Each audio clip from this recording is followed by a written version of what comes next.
La Chine attaque. Pas avec des missiles, pas avec des tanks, mais avec une arme beaucoup plus puissante, l'économie. Ce qui se passe en ce moment est terrifiant. Pendant que le monde regarde ailleurs, Pékin avance pas à pas, méthodiquement comme un joueur d'échecs sûr de son coup.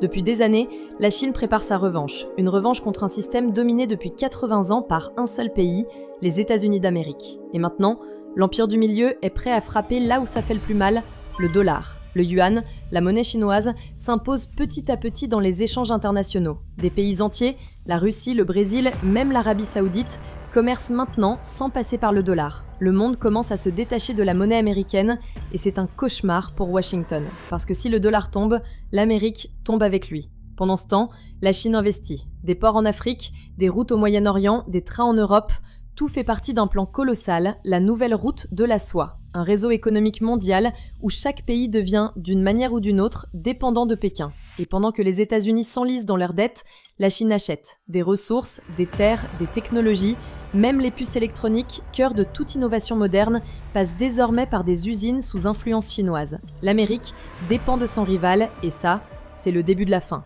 Washington a bien tenté de riposter, sanctions contre Huawei, restrictions sur les exportations, guerre commerciale, mais Pékin n'a pas reculé, au contraire, chaque coup porté par les États-Unis rend la Chine plus forte, plus autonome, plus sûre d'elle. Ce n'est plus une guerre commerciale, c'est une guerre de civilisation. Deux visions du monde s'affrontent, d'un côté, le capitalisme américain, fragile et surendetté, de l'autre, le modèle chinois, planifié, rigoureux, impitoyable. Aujourd'hui, les États-Unis sentent que leur puissance vacille, leur industrie s'effrite, leurs alliances s'affaiblissent et le monde regarde vers l'Est. Ce qui arrive n'est pas une guerre future, c'est un basculement déjà en marche. Lent, silencieux, mais inexorable. La Chine n'a pas besoin d'envahir pour conquérir, elle achète, elle investit, elle influence, et pendant que le monde s'endort, un nouvel empire s'éveille, le 21e siècle ne sera peut-être pas américain.